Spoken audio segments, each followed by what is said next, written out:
رسول الله رسول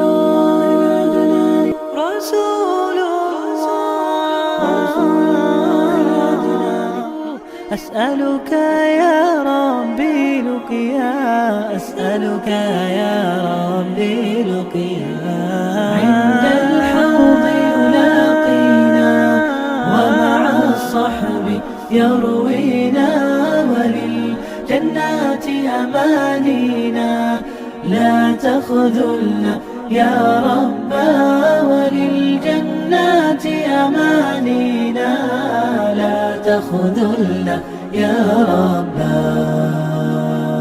صلی اللہ علیہ وسلم۔ بسم اللہ الرحمن الرحیم، نحمدہ ونصلی علی رسول الکریم، اما بعد، قال رب اشرح لی صدری ویسر لی امری واحلل عقدۃ من لسانی یفقہوا قولی، اللہم انی اسألک علما نافعا وعملا متقبلا ورزقا طیبا، اللہم صلی علی محمد کلما ذکرہ الذاکرون وکلما غفل عن ذکرہ الغافلون۔ عزیز سامعین، السلام علیکم ورحمۃ اللہ وبرکاتہ۔ آج کے ایپیسوڈ میں ہم دیکھیں گے وحی کہ وحی کس طرح سے نازل ہوئی تھی، اور آپ صلی اللہ علیہ وسلم جب وحی آ رہی تھی تو کیا کیسے حالات تھے، اور آپ صلی اللہ علیہ وسلم کے محسوسات کیا تھے۔ ٹھیک ہے، تو اگر آپ دلائل قرآن پر ایک نگاہ ڈالیں گے تو حضرت جبرائیل علیہ السلام کی تشریف آوری، یعنی آپ جو جبرائیل علیہ السلام تشریف لائے ہیں، اس واقعے کی تاریخ ایک دم کلیئر مینشن ہے کہ وہ آخری عشرہ رمضان کا تھا، یعنی 21ویں رات تھی، دوشنبہ کا دن تھا، اور اللہ کے رسول صلی اللہ علیہ وسلم پر وحی نازل ہوئی تھی۔ اب اس کو بہترین طریقے سے بتایا حضرت عائشہ رضی اللہ تعالیٰ عنہ کی زبانی، یہ تفصیلات ہمیں ملتی ہیں، یعنی حدیث جو ہے وہ کس سے مروی ہے؟ حضرت عائشہ رضی اللہ تعالیٰ عنہ سے۔ حالانکہ جب یہ وحی نازل ہو رہی تھی اس وقت حضرت عائشہ رضی اللہ تعالیٰ عنہ کی پیدائش بھی نہیں ہوئی تھی، لیکن اللہ کے رسول صلی اللہ علیہ وسلم سے وہ پوچھتی تھی، آپ صلی اللہ علیہ وسلم نے پورا ان کو بتاتے تھے، اور پھر حضرت عائشہ رضی اللہ تعالیٰ عنہ نے یہ بتائی یہ بات ہمیں، اور یہ بات ہم تک پہنچی ہے۔ حضرت عائشہ رضی اللہ تعالیٰ عنہ فرماتی ہیں کہ رسول اللہ صلی اللہ علیہ وسلم پر وحی کی ابتدا نیند میں اچھے خواب سے ہوئی۔ آپ صلی اللہ علیہ وسلم جو بھی خواب دیکھتے وہ صبح کی طرح نمودار ہوتا، پھر آپ کو تنہائی محبوب ہو گئی، چنانچہ آپ غار حرا میں خلوت اختیار کرتے، یعنی اکیلے رہتے، اور کئی رات گھر تشریف لائے بغیر مصروف عبادت رہتے۔ اس کے لیے آپ توشہ لے جاتے، پھر توشہ جب ختم ہو جاتا تو حضرت خدیجہ کے پاس واپس آتے، اور تقریباً اتنے ہی دنوں کے لیے پھر توشہ یعنی وہ ڈبہ جو ہے وہ لے جاتے، یہاں تک کہ آپ کے پاس حق آیا اور آپ غار حرا میں تھے، یعنی آپ کے پاس فرشتہ آیا اور اس نے کہا پڑھو، اقرا۔ آپ نے فرمایا میں پڑھا ہوا نہیں ہوں۔ آپ صلی اللہ علیہ وسلم فرماتے ہیں کہ اس پر اس نے مجھے پکڑ کر اس زور سے دبایا کہ میری قوت یعنی میری پوری انرجی جیسے لگتا تھا نچڑ گئی ہے، پھر چھوڑ کر کہا پڑھو۔ میں نے کہا میں پڑھا ہوا نہیں ہوں۔ اس نے دوبارہ پکڑ کر دبوچا، پھر چھوڑ کر کہا پڑھو۔ میں نے پھر کہا میں پڑھا ہوا نہیں ہوں۔ اس نے تیسری بار پکڑ کر دبوچا، پھر چھوڑ کر کہا اقرأ بسم ربک الذی خلق خلق الانسان من علق اقرأ وربک الاکرم الذی علم بالقلم علم الانسان ما لم یعلم۔ پڑھو اے نبی صلی اللہ علیہ وسلم اپنے رب کے نام کے ساتھ جس نے پیدا کیا، جمے ہوئے خون کے ایک لوتھڑے سے انسان کی تخلیق کی۔ پڑھو اور تمہارا رب بڑا کریم ہے جس نے قلم کے ذریعے سے علم سکھایا، انسان کو وہ علم دیا جسے وہ نہیں جانتا تھا۔ اب یہ جب آیت آئی تو اب ہم لوگ کو لگ رہا ہے کہ بس آیت آئی اور ہو گیا، نہیں۔ آپ صلی اللہ علیہ وسلم کو جب اتنی زور سے فرشتہ بھیجا تو آپ صلی اللہ علیہ وسلم دیکھیں اس قدر بہادر تھے کہ جب پہلے وہ جب دیکھے تو انہوں نے وہاں سے بھاگے نہیں، وہ آواز اور وہ محسوس کیا اس کو، اور اللہ تعالیٰ 6 مہینے سے ان کو پریپیئر کر رہا تھا سچے خواب کے ذریعے۔ تو یہ وحی کو لینا اتنا آسان نہیں تھا، لیکن جب آپ صلی اللہ علیہ وسلم کی زبانی خود یہ کہتے ہیں کہ جیسے میری قوت کو پوری نچوڑ کسی نے دیا، یعنی میرے پاس کچھ بچا، ایک دم پیلا چہرہ ہو گیا تھا آپ کا، اور آپ جب گھر آئے ہیں تو آپ کا دل جو ہے بے اختیار دھڑک رہا تھا، اور آپ حضرت خدیجہ کے پاس آئے اور ان کے پاس کہا کہ مجھے زملونی مجھے چادر اڑا دو۔ اب آپ یہاں پہ دیکھیے کہ اس واقعے نے، اس ایکشن نے، کہ اللہ کے رسول صلی اللہ علیہ وسلم حضرت خدیجہ کے پاس آتے ہیں، حضرت خدیجہ رضی اللہ تعالیٰ عنہ سے ان کی آپ دیکھیں کہ کس طرح سے وہ ذہنی اور قلبی اور جسمانی طرح سے ہر طرح سے سکون محسوس کرتے تھے ان کے پاس۔ حالانکہ اس وقت ان کے سگے چچا جو ابو طالب تھے وہ ان کو بہت محبت کرتے تھے، لیکن وہ کہیں نہیں گئے، کہاں آئے؟ حضرت ماں خدیجہ کے پاس آئے۔ اس کے بعد آپ نے حضرت خدیجہ رضی اللہ تعالیٰ عنہ کو پورے واقعے کی اطلاع دی اور فرمایا مجھے کیا ہو گیا ہے، مجھے تو اپنی جان کا ڈر لگتا ہے۔ دیکھیے یہ جملہ جو ہے وہ کیا ہے، کس قدر ریئل ہے، کس قدر نا، آپ دیکھیں کتنا مطلب ہے نا، ایک انسان کی کتنی ہی معصومیت کے ساتھ وہ حقیقت بیان کر رہا ہے۔ ہم کسی کی بھی جو بائیوگرافی وغیرہ پڑھتے ہیں تو اس کو اتنا بڑھا چڑھا کے جھوٹ ملا کے اس قدر بہادر بنایا جاتا ہے، اور جو واقعی بہادر ہے اس کے اندر ہیوملٹی ہے، ہمبلنس اتنا زیادہ ہے، اتنی عاجزی ہے، انکساری ہے کہ وہ خود ہی حضرت خدیجہ رضی اللہ تعالیٰ عنہ سے کیا کہتے ہیں، مجھے اپنی جان کا ڈر لگ رہا ہے، مجھے ڈر لگ رہا ہے۔ تو حضرت خدیجہ کیا فرماتی ہیں؟ قطعاً نہیں، وہ اتنی خوبصورت طرح سے کہتی ہیں کلا لا واللہ، یعنی بالکل بھی نہیں، بخدا اللہ کبھی بھی آپ کو رسوا نہ کرے گا۔ آپ صلی اللہ علیہ وسلم صلہ رحمی کرتے ہیں، کیا کرتے ہیں؟ صلہ رحمی کرتے ہیں، درماندوں کا یعنی غریبوں کا بوجھ اٹھاتے ہیں، تہی دستوں کا بندوبست کرتے ہیں، جس کے پاس کچھ نہیں ہوتا اس کے لیے کچھ نہ کچھ کوشش کرتے ہیں، مہمان کی میزبانی کرتے ہیں، اور جو مصیبت کے وقت ہوتا ہے، پریشانی میں ہوتا ہے، اس کی مصیبت اور پریشانی کو دور کرنے کی کوشش کرتے ہیں۔ تو آپ کو اللہ ایسے ضائع کر دے گا، آپ اتنے اچھے کام کرتے ہیں۔ اب یہ دیکھیے یہ کون سا دین تھا، کون سی کتاب ان کے پاس تھی، کون سی حدیث ان کے پاس تھی؟ یہ ہے فطرت، یہ نیک اور صالح انسان کی جو پہچان ہوتی ہے۔ آپ حضرت خدیجہ رضی اللہ تعالیٰ عنہ کا وہ مقام ہے، کبھی کبھی سوچ کے مجھے لگتا ہے کہ ان سے بہتر کوئی ہو ہی نہیں سکتا تھا اللہ کے رسول صلی اللہ علیہ وسلم کے لیے، اور اللہ سبحانہ تعالیٰ نے واقعی ان کو چنا تھا، اور وہ سردار ہیں جنت کے۔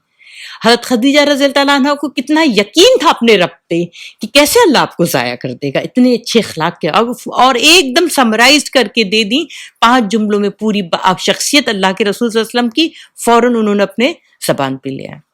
اس لیے ایک لیسن لرن کریے کہ کوئی بات ہو، دیکھیے غم اور پریشانی اور دکھ اور تکلیف تو آتی ہے زندگی میں، لیکن ہمیشہ اللہ سے پازیٹیو ایٹیٹیوڈ رکھیے۔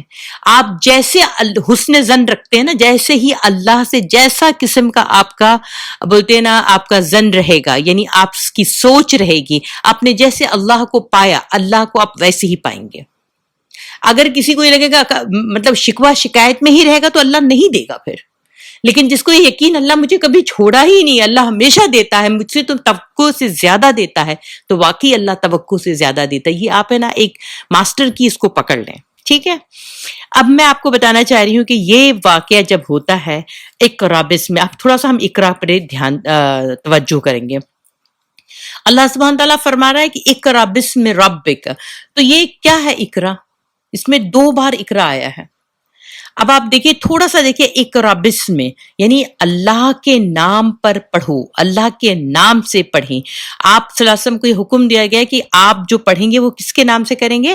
ڈائریکٹ اللہ کی طرف سے پڑھیں گے، کیونکہ اللہ کے رسول صلی اللہ علیہ وسلم تو ان پڑھ تھے، وہ تو امی تھے۔ تو اللہ کیا کہہ رہا ہے؟ بسم کا رب، یعنی اللہ کے نام سے، اور یہ سینٹنس اللہ یہاں پہ چھوڑ دیتا بات۔ پھر اللہ سبحانہ تعالیٰ کیا کہتا ہے؟ خالق الانسان من علق، اللہ نے کیا کیا ہے؟ تخلیق کی ہے سب چیز کی۔ اللہ سبحانہ تعالیٰ کہہ رہا ہے اس نے سب چیز کی تخلیق کی ہے، اور اس تخلیق میں انسان کو تخلیق کیا ہے۔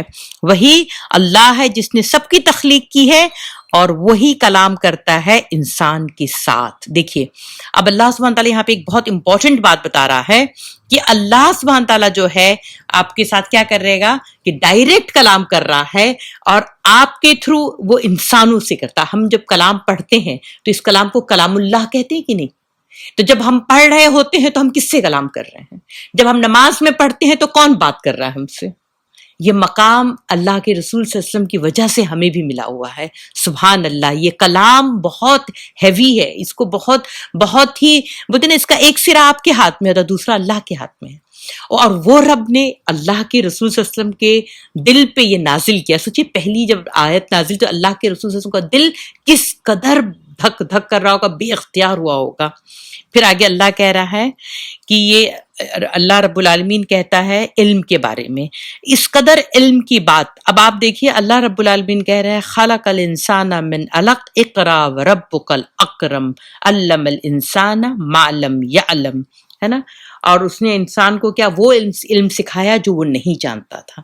اب آپ دیکھیے علم کے تعلق سے اللہ سبحانہ تعالیٰ نے پہلی ہی وحی میں جو کوئی حکم دیا اپنی عبادت کا، اپنے کہ میں وحدہ لا شریک بھی ہوں، یہ بھی بات کہی. اللہ سبحانہ تعالیٰ ڈائریکٹ کیا کہہ رہا ہے؟ علم کی بات کر رہا ہے. تو کیسا علم؟ دیکھیے اللہ سبحانہ تعالیٰ جب بات کرتا ہے تو کیسے بولتے ہیں نا کہ پورے سمندر کو وہ ایک بولتے ہیں نا کوزے میں بھر دیتا ہے. اللہ رب العالمین جب علم کی بات کرتے ہیں تو یہاں پہ اسکالرز لوگوں نے کہا ہے کہ وہ علم دو طرح کا ہوتا ہے. یعنی وہ علم جو ڈیوائن ہے، جو علم آسمانی ہے، آپ پہلے اس علم کو حاصل کریں. اور دوسرا علم اقرا یعنی پڑھ. آپ صلی اللہ علیہ وسلم کو جب یہ بھی کہا گیا پڑھ تو کس کے کیا پڑھتے آپ؟ کوئی کتاب تو تھی نہیں. تو لوگ کئی علماء کہتے ہیں اور مجھے بہت اچھی لگتی ہے بات کہ پورے نیچر جو کہہ رہا ہے اس دیکھیے پوری جو آپ سورج اور چاند اور رات اور دن، اس کا آنا جانا، یہ سب کس بات کی گواہی دے رہے ہیں؟ یہ کس کا پیغام پہنچا رہے ہیں؟ وہ کس کے حکم پر عمل کر رہے ہیں؟ تو وہ بھی دیکھنا ہوتا ہے نا، وہ بھی ایک علم ہے. اور آپ صلی اللہ علیہ وسلم کیا کر رہے تھے جب آپ کو تنہائی پسند آ گئی تھی؟ تو غور و فکر تو کر رہے تھے کائنات پہ، ہے نا. اور ہم کیا کر رہے ہیں آج؟ پوری کائنات کو چھوڑ کر ہم کہاں اپنی گردن جھکا کے کہاں رہتے ہیں؟ سوچیے، غور کریے آپ.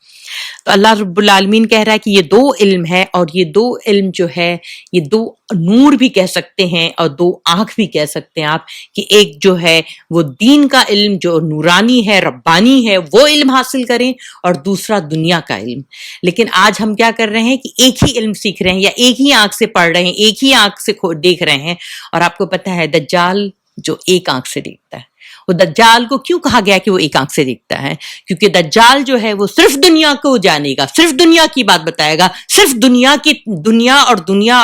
کی طرف رہے گا. تو اللہ سبحانہ وتعالی ہمیں پہلی ہی ورڈ سے، پہلی ہی آیت سے جب اقرا شروع کرتا ہے تو کیا بیلنس دکھا رہا ہے کہ دونوں علم لے کر چلو.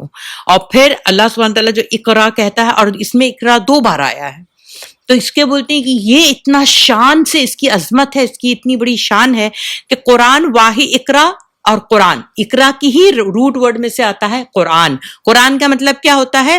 تلاوت کرنا. آپ ریسائٹ کرتے ہیں، آپ تلاوت کرتے ہیں. تو آپ دیکھیں تلاوت کس کی جاتی ہے؟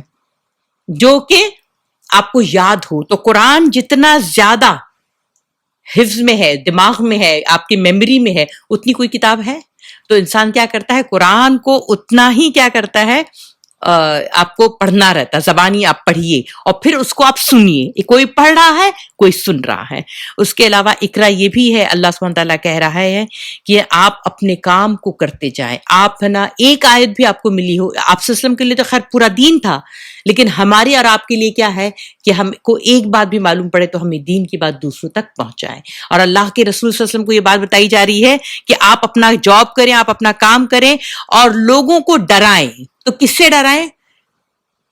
کون سی ایسی پاور تھی، کون سی ایسی طاقت تھی؟ کیا آپ صلی اللہ علیہ وسلم کے پاس کوئی آرمی تھی، فوج تھی، نیوکلیئر ویپن تھا؟ نہیں. اللہ رب العالمین کہہ رہا ہے کہ اس کتاب کے ذریعے سے کیا کریے؟ بولتے نا ایک دم اس کتاب کے ذریعے سے جدوجہد کریے. اور یہ چیز ہمیں جاننا ہے، یہ چیز کوئی روٹ میں ہمیں پہنچنا ہے. تو اللہ نے وہ علم سکھایا انسان کو جو وہ نہیں جانتا تھا. اللہ نے بہت زیادہ علم پر زور دیا، بلکہ پہلے ہی حکم جو ہے اللہ نے یہ رکھا ہے وہ کیا رکھتا ہے؟ علم سے تعلق رکھتا ہے. لیکن آج امت جو ہے اس قدر ہی علم سے دور ہے. اور دیکھیے جو علم نازل ہوا ہے، اللہ سبحانہ وتعالیٰ کا معجزہ دیکھیں، اللہ سبحانہ وتعالیٰ کی حکمت دیکھیں. جس پر نازل ہوا ہے وہ امی ہے، وہ ان پڑھ ہے، ان لیٹرڈ ہے. اور آپ صلی اللہ علیہ وسلم کے قلب مبارک پر یہ نازل ہوا کہ کسی بحث میں ہی پڑھنے کی ضرورت نہیں کہ انسانی کام ہو سکتا ہے. اور جس قوم پہ نازل ہوا وہ ایک دم جاہل تھی. لیکن جب انہوں نے علم اس حکم کو مانا تو پوری دنیا پر چھا گئے، پوری دنیا ان کے پیروں میں پڑی ہوئی تھی صرف اس حکم کو ماننے سے۔ اور آپ دیکھیں کہ اللہ رب العالمین نے کیا سکھایا، دیکھیں اللہ سبحانہ وتعالیٰ کہا الرحمن علم القرآن خلق الانسان علمہ البیان، یعنی آدم کو بولنا سکھایا۔ اگر اللہ کی مخلوق میں تمام لوگوں کی بولی آپ دیکھتے ہو تو ہم بھی انسان ایسی جانوروں کی طرح ہو جاتے ہیں یا ایسی عجیب عجیب سے آوازیں نکال رہے ہوتے ہیں۔ اللہ نے بولنا سکھایا، اسپیچ یہ اللہ رب العالمین نے دیا، اس اسپیچ پہ غور کریے کہ ہم کیا بول رہے ہیں۔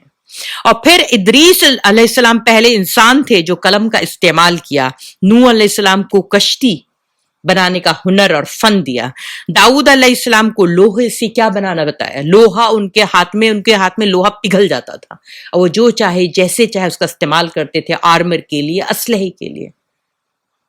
تو اور ہم کیا کر رہے ہیں؟ یہ سارا کچھ ہمیں کون علم دے رہا ہے؟ یہ قرآن دے رہا ہے جو پورا 23 برس میں اللہ کے رسول صلی اللہ علیہ وسلم پر دھیرے دھیرے نازل ہونے والا تھا۔ اور قرآن کا یہ اعجاز ہے، قرآن ہی کا صرف یہ اعجاز ہے کہ اس کو ریسائٹ کیا جاتا ہے، ہمیشہ پڑھا جاتا ہے، سنا جاتا ہے، اور وہ اتنا ہی کتاب جو ہے اس کی، یعنی آپ دیکھیں گے کہ آپ کو یوٹیوب میں جائے تو آپ کو اتنے سارے قاری اور حافظ کے قرأت ملتی رہے گی۔ اور اسی طرح سے سب سے زیادہ مصحف فارم میں بھی دنیا میں کوئی کتاب ایسی ہے جو اتنی زیادہ چھپتی ہے، اتنی لاکھوں سے زیادہ، کروڑوں سے زیادہ چھپتی رہتی ہے، ہر زبان میں اس کا ٹرانسلیشن ہوتا رہتا ہے، اس کی تفاسیر کا ٹرانسلیشن ہوتا رہتا ہے، اور اتنی زیادہ ہی لوگ حفظ کر رہے ہیں۔ اب بتائیے کوئی ایسی کتاب ہے جہاں پہ آپ کبھی غور کریں تو انسان کی عقل جو ہے وہ حیران رہ جاتی کہ اللہ واقعی اتنا بڑا معجزہ ہے۔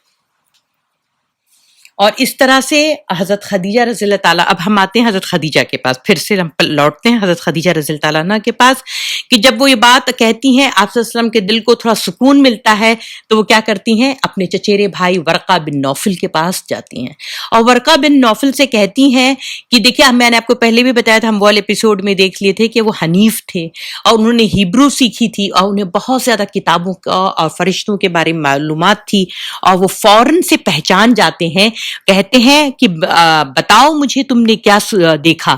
تو آپ صلی اللہ علیہ وسلم نے پورا واقعہ پھر سے بتایا تو ورقہ بن نوفل کہتے ہیں یہ وہی پیغامبر ہے جو موسیٰ پر آیا تھا اور جو موسیٰ پر نازل کیا گیا تھا۔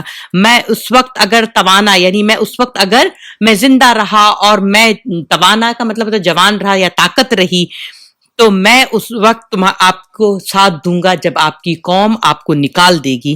رسول اللہ صلی اللہ علیہ وسلم نے فرمایا تو کیا لوگ مجھے نکال دیں گے؟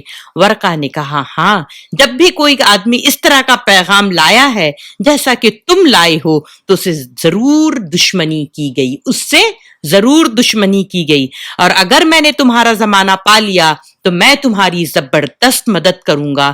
اس کے بعد ورقہ بن نوفل کا انتقال ہو گیا، لیکن ان کے بارے میں آپ صلی اللہ علیہ وسلم نے فرمایا کہ وہ جنت میں تھے۔ اور سوچیے نا، انہوں نے اپنی زبان سے کیسے تصدیق کی کہ وہی ناموس فرشتہ ہے، پوری بات بھی بتا دی، اور یہ بھی کہہ رہے ہیں کہ میرے پاس اگر اس کی 40 سال بڑے ہیں، وہ حضرت خدیجہ سے ہیں، تو کہہ رہے ہیں کہ اگر میں رہا تو میں تمہاری مدد کروں گا، اور یہ بھی کہا کہ ہجرت بھی ہوگی۔ اور سوچیے آپ بھی، ابھی تو اللہ کے رسول صلی اللہ علیہ وسلم تو کتنے موسٹ پاپولر ہیں مکہ میں، لوگ ان کو اتنا پسند کرتے ہیں، کہتے ہیں رضینہ رضینہ، اور امین ہے، صادق ہیں۔ اب سوچیے وہ بندے کو بتایا جا رہا ہے تو تمہیں لوگ نکال دیں گے اس کلام کی بدولت۔ تو یہ شروع میں یہ کلام کیا کرتا ہے، اس کی بہت بڑی قیمت ہوتی ہے۔ اچھا دیکھیے، یہ کوئی آرڈنری کتاب نہیں ہے، ایک بات ہمیشہ یاد رکھیے گا، آج کے بعد سے جب بھی قرآن پڑھیں تو قرآن ڈیمانڈ کرتا ہے، قرآن ڈیمانڈ کرتا ہے، قرآن کوئی ایسی کتاب نہیں ہے، وہ اپنے پڑھنے والے سے ڈیمانڈ کرتا ہے کہ تمہارا جو آج ہے وہ ہے نا کل سے بہتر ہونا چاہیے، یہ ڈیمانڈ کرتا ہے وہ، ٹھیک ہے۔ اب آپ دیکھیے ایک بات اور سمجھ لیجئے کہ مجھے یہ بات بہت اچھی لگی تو میں شیئر کرنا چاہ رہی ہوں کہ جبرائیل امین نے جو 3 بار بھیجا تو اس کی کیا اہمیت ہوگی۔ تو کئی لوگ کہتے ہیں کہ وہ اس لیے بھی اہمیت یہ بات کی تھی کہ آپ صلی اللہ علیہ وسلم یہ نہ دیکھیں سمجھے کہ میں خواب دیکھ رہا تھا، کیونکہ 6 مہینہ پہلے خواب کیا ہے مسلسل آ رہے تھے، تو ہم نہیں کہتے ہمیں پنچ تو کریں کہ میں خواب تو نہیں دیکھ رہی، ہم بھی یہ بات کہتے ہیں نا، تو وہ آپ صلی اللہ علیہ وسلم کو ایک دم جھکجھوڑ دیا تھا۔ لیکن ایک اور بات کہی جاتی ہے جو مجھے بہت پسند ہے کہ آپ صلی اللہ علیہ وسلم کو اس کلام کی وجہ سے آپ کی زندگی میں، آپ کی حیات طیبہ میں 3 بار ایسا ہوگا کہ جیسے دشمن آپ کو ایک دم پکڑ لے گا، لیکن اللہ آپ کو ایک دم ایسے نکال لائے گا جیسے آپ کے بال بھی بیکا نہیں ہوگا۔ کون سی 3 جگہ تھی؟ جب قید بنی شعب میں آپ کو قید کیا گیا تھا، 3 سال جو گھاٹی کی قید تھی، اور اس کو کہیں سے ختم نہیں ہو رہا تھا، بھوک پیاس، ہر قسم کی صعوبت، ہر قسم کی مصیبت، اور اس وقت اللہ نے پھر اس کا ختم کرنے کا اہتمام کیا اس قید کو۔ دوسرا، جب آپ ہجرت کر کے غار ثور میں چھپے ہوئے تھے، اور سیدنا ابوبکر صدیق رضی اللہ تعالیٰ عنہ اور آپ تھے، اور دونوں نے وہ دشمنوں کے قدم کو دیکھ لیا تھا، ان کو لگ رہا تھا بس دشمن نیچے جھانکا اور آپ کی نظر آپ صلی اللہ علیہ وسلم پر نظر پڑے گی اس کی، لیکن اللہ نے کیسے ان کی نظروں کو پھیر دیا تھا۔ اور تیسرا، احد میں جب آپ صلی اللہ علیہ وسلم زخمی ہو گئے تھے اور خون بہ رہا تھا، اور پہلے تو مسلمان جیت رہے تھے، لیکن بعد میں جب بازی پلٹ گئی تو سیدنا ابو بکر صدیق، حضرت عمر رضی اللہ تعالیٰ عنہ موجود تھے، اور اس وقت ایسا لگ رہا تھا کہ آپ زخمی بھی تھے کہ اگر دشمن آتا واپس سے تو وہ کچل سکتا تھا، لیکن جس کو اللہ رکھے اسے کون چکھے۔ تو یہ مجھے اچھا لگ رہا تھا، تو میں نے کہا میں آپ کو بتا دوں کہ یہ جو اس دین ہمیں ملا ہے، یہ جو اسلام ہمیں ملا ہوا ہے، اس کو ایسے مت سمجھیے۔ اب آپ دیکھیں گے پورے، اب ہم سیرت النبی جب کور کریں گے تو اللہ کے رسول صلی اللہ علیہ وسلم کی کوششوں کو دیکھیے، ان کی محنت اور قربانیوں کو دیکھیے بس، اور اس سے ہے نا بہت زیادہ اپنے اندر اتاریے اور سنتوں کو اپنانے والے بنے، ٹھیک ہے۔ اب دیکھیے، میں آپ کو یہ بتا رہی ہوں، یہ بھی بتانا چاہ رہی ہوں کہ اب اللہ رب العالمین آپ کو مینٹلی یعنی ذہنی طور سے، جسمانی طور سے اور نفسیاتی طور سے تیار کر رہا تھا کہ یہ اتنا بڑا کام، اتنا بڑے مشن کے لیے آپ تیار ہو جائیں، ٹھیک ہے۔ اب ہم دیکھیں گے کہ وحی کی کیا قسم ہوتی ہے۔ سب سے پہلی بات تو یہ ہے کہ ایک سچا خواب، نبی صلی اللہ علیہ وسلم کے پاس جو ابتدا ہوئی تھی وہ سچے خواب سے ہوئی تھی کہ کل کیا ہونے والا ہے وہ سچ ہو جاتا تھا۔ اور اس کے علاوہ جو آپ صلی اللہ علیہ وسلم کہتے ہیں کہ نا اس سے وحی سے پہلے سارے پتھر، سارے درخت، شجر، حجر جو سب مجھ کو سلام کرتے تھے، اور یہ نا ان کو پہلے سے معلوم محسوس ہونا شروع ہو جاتا تھا کہ، اور ایک پتھر کو تو پہچانتے تھے، وہ باقاعدہ زور سے سلام کرتا تھا ان کو۔ اور 23 سال آپ کی نا نبوت رہی، 6 مہینہ آپ کے سچے خواب، اس کا بولتے ہیں اگر آپ فریکشن کریں 23 اور 6 کا تو بولتے 46 ملتا ہے۔ تو صحیح مسلم کی حدیث ہے کہ نبوت کا جو 46 پارٹ جو ہے سچے خواب ہیں۔ اب اس کو کیلکولیٹ کریے آپ، لیکن 46 جو ہے بولتے سچے خواب ہیں، یہ صحیح مسلم کی، کہیں آتا ہے 40واں، لیکن یہاں صحیح مسلم میں ہے کہ 46 ہے۔ اچھا، سچے خواب ہمیشہ یاد رہتے ہیں۔ آپ لوگوں کے لیے میں ایک یہ بات بتا رہی ہوں کہ سچے خواب جس کو بھی آتے ہوں تو وہ ہمیشہ یاد رہتے ہیں، اور سچے خواب کے بارے میں اللہ کے رسول صلی اللہ علیہ وسلم نے بشارت دی کہ میری امتی میں نیک لوگوں پہ سچے خواب آتے رہیں گے۔ سچا خواب جو ہے وہ ہمیشہ یاد رہتا ہے، وہ خوشگوار ہوتا ہے، اور طبیعت پر اس پہ اچھا اثر ہوتا ہے، اس سے انسان ڈرتا نہیں ہے۔ اور اگر ڈرنے والا خواب ہے تو سمجھیے شیطان کی طرف رہتا ہے، شیطان کی طرف سے آپ کے تصور میں آتا ہے۔ تو سچا خواب جو ہے وہ کیا ہے؟ اللہ کی سب سے بڑی بلیسنگ بھی ہے۔ پھر فرشتے آپ کو نا، دوسرا تھا فرشتے آپ کو دکھلائی دیے بغیر آپ کے دل میں بات ڈال دیتا۔ ایک بار کا ہے کہ نبی صلی اللہ علیہ وسلم کا ارشاد ہے کہ روح القدس نے میرے دل میں یہ بات پھونکی کہ کوئی نفس مر نہیں سکتا یہاں تک کہ وہ اپنا رزق پورا کر لے، بس اللہ سے ڈرو اور طلب میں اچھائی اختیار کرو۔ یعنی جس کو جتنا رزق اللہ نے لکھ دیا ہے وہ اپنا رزق لیے بغیر مرے گا نہیں۔ تو ہمیشہ جو ہے رزق کو تلاش کے لیے کیا کرو؟ برے کام مت کرو، برے راستہ مت اپناؤ، اچھا والا راستہ اختیار کرو۔ اور تم اسے اللہ کی معصیت کے ذریعے تلاش نہ کرو، کیونکہ اللہ کے پاس جو کچھ ہے وہ اس کی اطاعت کے بغیر حاصل نہیں کیا جا سکتا۔ اور یہ بات کس نے کہی؟ ڈائریکٹ اللہ کے رسول صلی اللہ علیہ وسلم کے دل میں روح القدس یعنی جبرائیل امین نے ڈالا۔ تیسرا ہے کہ فرشتہ نبی صلی اللہ علیہ وسلم کے لیے آدمی کی شکل اختیار کر کے آپ سے مخاطب کرتا، پھر جو کچھ کہتا اسے آپ یاد کر لیتے۔ اس صورت میں کبھی بھی صحابی فرشتے کو دیکھتے تھے۔ آپ کے پاس وہی گھنٹی کی شکل میں بھی، گھنٹی کی ٹنٹنانے کی شکل میں آتی تھی، اور وہی کی یہ سب سے سخت صورت ہوتی تھی۔ اس صورت میں فرشتہ آپ سے ملتا اور وہی آتی تو سخت جاڑی کے زمانے میں آپ کی پیشانی سے پسینہ پھوٹ پڑتا۔ اگر آپ اونٹنی پر سوار ہوتے تو وہ زمین پر بیٹھ جاتی۔ ایک بار اس طرح وہی آئی اور آپ کی ران حضرت زید بن حارثہ رضی اللہ تعالیٰ عنہ کی ران پر تھی تو ان پر اس قدر گراں بار ہوتا، معلوم ہوتا کہ ان کی ران کچل جائے گی۔ آپ صلی اللہ علیہ وسلم فرشتوں کو اس کی اصلی اور پیدائشی شکل میں دیکھتے اور اسی حالت میں وہ اللہ تعالیٰ کے حسب مشیت آپ کی طرف وحی کرتا، یعنی اللہ کے رسول نے جبرائیل امین کو اپنی اصلی شکل میں 2 بار دیکھا۔ وہ وہی جو آپ پر معراج کی رات نماز کی فرضیت وغیرہ کے سلسلے میں اللہ تعالیٰ نے اس وقت فرمائی جب آپ آسمانوں کے اوپر تھے، یہ ایک الگ قسم کی وحی تھی، ٹھیک ہے۔ فرشتے کے واسطے کے بغیر اللہ تعالیٰ آپ سے براہ راست گفتگو، جیسے اللہ تعالیٰ نے موسیٰ علیہ السلام سے گفتگو کی تھی۔ وحی کی یہ صورت موسیٰ علیہ السلام کے لیے کیا تھا؟ قرآن نے قطعی طور پر ثابت کیا ہے، یعنی قرآن کہتا ہے کہ وہ کلیم اللہ ہے، اور آپ صلی اللہ علیہ وسلم کا جو ثبوت کیا ہے؟ حدیث سے ملتا ہے، معراج کے ذریعے سے۔ جب وحی آ گئی، جب وحی آنے لگی تو آپ صلی اللہ علیہ وسلم پھر دوبارہ کبھی غار میں نہیں گئے، غار ہرا میں پھر نہیں گئے۔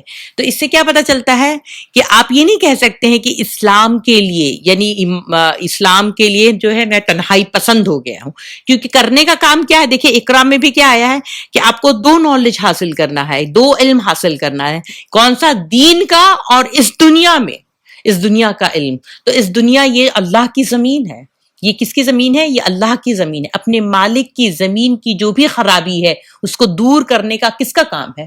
اس کے بندے کا، اس کے غلام کا کام ہے نا۔ تو یہ ہمارے اوپر ذمہ داری ہوتی ہے، ایسا نہیں کہ ہم جا کے منہ چھپا کے کوئی غار میں بیٹھ جائیں۔ اب آپ کیا ہوتا ہے کہ اس کے بعد جو ہے سورہ مدثر کی ابتدائی آیت آتی ہے، یا ایھا المدثر قم فانذر وربک فکبر وثیابک فطہر والرجز فہجر، کہ اے اوڑھ لپیٹ کر لیٹنے والے اٹھو، خبردار کرو اور اپنے رب کی بڑائی کا اعلان کرو، اپنے کپڑے پاک رکھو اور گندگی سے دور رہو، اور احسان نہ کرو زیادہ حاصل کرنے کے لیے، اپنے رب کی خاطر صبر کرو۔ یہ 5 شروعات کی آیت ہیں۔ سورہ مدثر کے بارے میں یہ سارے سکالرز کا اجماع ہے کہ یہ دوسری وحی جو آئی تھی وہ سورہ مدثر کی ابتدائی آیتیں تھیں۔ یا ایھا المدثر، آپ اللہ رب العالمین اتنی خوبصورت انداز میں یہ سٹائل کو پسند کیا ہے کہ اللہ رب العالمین نے بہت عزت سے، محبت سے اور خوش ہو کر آپ کو دیکھا۔ کون سا وہ سٹائل تھا؟ جب حضرت خدیجہ سے کہتے ہیں زملینو، مجھے اڑا دو، مجھے اڑا دو، تو وہ چیز جو ہے وہ اوڑھ کر لے۔ تو آپ کیا کہہ رہے ہیں؟ اللہ رب العالمین کتنی محبت سے اٹھا رہا ہے کہ آپ اٹھو۔ اب یہ کیا ہے؟ قولا ثقیلا، یعنی میں تم پر بہت بھاری کلام نازل کرنے والا ہوں، اور اٹھو اور اٹھ کر کیا کام کرو؟ خبردار کرو اور اپنے رب کی بڑائی کا اعلان کرو۔ یعنی بتایا جا رہا ہے کہ اس دنیا میں رب کی ہی بڑائی ہے اور کسی کی بڑائی ہے ہی نہیں، لیکن ہم نے رب کی بڑائی کو چھوڑ کر باقی سب کی بڑائی کرنے میں لگے ہیں۔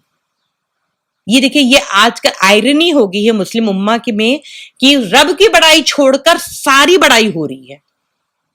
اب ہم دیکھیے، جو میرا اینگل ہے لینے کا وہ یہ ہے کہ ہم اپنے اندر کیا تبدیلی لا سکتے ہیں، ٹھیک ہے نا، اس سیرت النبی صلی اللہ علیہ وسلم کے ذریعے سے، کہ ہم اپنے اندر کیا تبدیلی لائیں۔ اللہ کے رسول نے تو اپنا کام کر دیا، انہوں نے تو اتنا خوبصورت کام کر دیا، جامع کام کیا، مکہ کی پوری وہ بدل دی، انسانیت کی تاریخ بدل دی، مگر ہم ان کے پڑھنے والے، ان سے محبت کرنے والے کیا رب کی کبریائی کو بڑا کر رہے ہیں؟ بلکہ مجھے تو اچھے سے یاد ہے ایک واقعہ کہ ڈاکٹر اسرار احمد وہ ضرور کوٹ کرتے ہیں کہ جب یہ انگریزوں کی حکومت تھی ہندوستان میں اور ہندوستان پورا ایک تھا، تو اس وقت وہ اللہ اکبر مسجد میں وہ لگا رہا تھا، کیا اذان دے رہا تھا، تو جب تکبیر کہہ رہا تھا تو وہ کہتے ہیں کہ اس کو سمجھ میں تھوڑی سی آئی تھی بات، تو کہہ رہا ہے ایک مسلمان کو پوچھ کے کہ یہ کیا کہہ رہا ہے، تو کہہ رہا ہے کہ اللہ بہت بڑا ہے۔ تو کہہ رہے اللہ بڑا ہے، تو اس کا کہنے کا مطلب یہ تھا کہ اللہ بڑا ہے کہ ہماری کوئین بڑی ہے۔ تو کہہ رہے کہ نا کیا واٹ ڈو یو مین، یعنی اس کا مطلب کیا ہے؟ تو کہہ رہے نہیں، وہ اب کہہ رہا صرف اللہ بڑا، صرف کہنے تک ہی کہہ رہا ہے، عملی طور سے کچھ نہیں ہے۔ تو پہلے تو مجھے سمجھ ہی نہیں آئی بات، لیکن اب میں سمجھتی ہوں تب بھی اور آج بھی کہ واقعی ہمیں کبھی معلوم بھی ہے کہ اللہ واقعی بڑا ہے۔ ہم اذان دینے کے لیے جب بلاتے ہیں تو اللہ اکبر، اللہ سب سے بڑا ہے، اللہ سب سے بڑا ہے، تو وہ وہیں سے تو ہم جھوٹ شروع کر دیتے ہیں۔ اللہ اگر بڑا ہوتا تو آج دیکھیے ہمارے ساتھ کیا ہو رہا ہے، ہماری مسجدوں کے ساتھ کیا ہو رہا ہے، ہمارے حرم کے ساتھ کیا ہو رہا ہے، کہاں پہ بڑائی ہے، کہاں بڑائی نظر آ رہی ہے۔ اس کے بعد جو ہے اللہ، یہ تو خیر ہم گواہی دیں گے کہ اللہ کے رسول صلی اللہ علیہ وسلم نے اپنا کام کر دیا ہے۔ پھر تیسرا یہ ہے کہ کپڑے پاک رکھو، جسمانی صفائی اور اندر کی پاکیزگی، یعنی صرف کپڑے پاک کیوں رکھا جاتا ہے، کپڑے کیوں پہلے پاک کیے جاتے ہیں، کپڑے کی صفائی کیوں ضرورت ہے؟ کیونکہ آپ کو پتا ہے کہ مومن جو ہے وہ اس کے کپڑے چاہے وہ کتنے میلے کچیلے لگ رہے ہوں، اسے 10 دن اس کو اگر پانی نہیں ملا ہو، 10 دن اس کو اگر کوئی کپڑے کی سہولت نہ رہی ہو، مگر وہ پاک ہوگا۔ کیوں؟ کیونکہ اس کو اللہ نے بیسک ہائیجین بتائی ہوئی ہے۔ تو اللہ رب العالمین کیا ہے، وہ گندگی کو، ناپاکی کو، نجاست کو پسند نہیں کرتا ہے۔ تو اللہ کہہ رہا ہے کہ پہلے کپڑے پاک رکھو، جسمانی صفائی کرو اندر کی، پھر پاکیزگی آپ کے اندر آئے گی کہ دل، دماغ، روح، سوچ، یہ سارا کچھ ہم تنہائی میں کیا سوچ رہے ہیں، یہ سب کچھ پاکیزہ ہونا چاہیے۔ یہ کون کہہ رہا ہے؟ یہ قرآن ہم سے کہہ رہا ہے مطالبہ۔ اور قرآن کس پر نازل ہوا تھا؟ ابھی ہم وہ پڑھ رہے ہیں۔ تو ہمیں تھوڑی سی تو وہ ہونا چاہیے نا کہ اپنی وفاداری کا تو ہمیں تھوڑا ثبوت دینا ہوگا۔ اور چوتھی بات یہ ہے کہ احسان نہ کرو کہ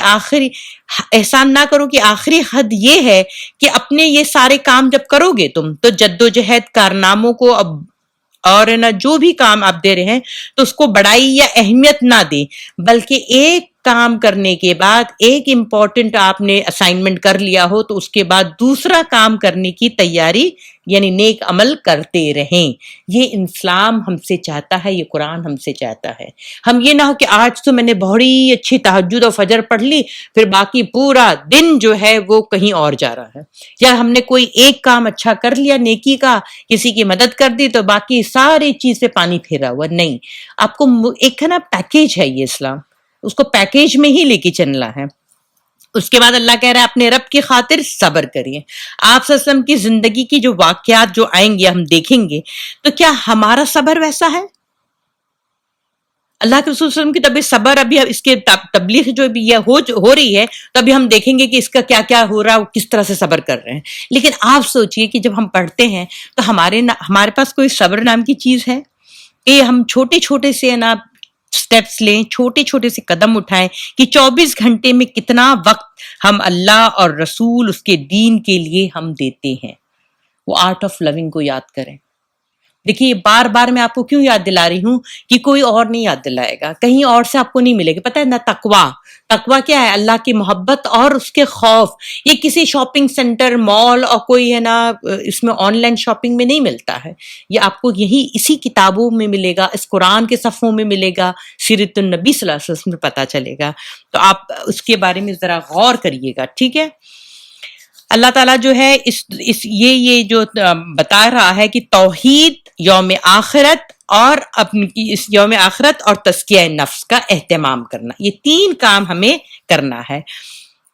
تو آپ صلی اللہ علیہ وسلم جو اس زبردست بوجھ کو اٹھا رہے ہیں، تو آپ کو نیند سے کیا تعلق، آپ کو راحت سے کیا سروکار، آپ کو گرم بستر سے کیا مطلب، پرسکون زندگی سے کیا نسبت، راحت بخش ساز و سامان سے کیا واسطہ۔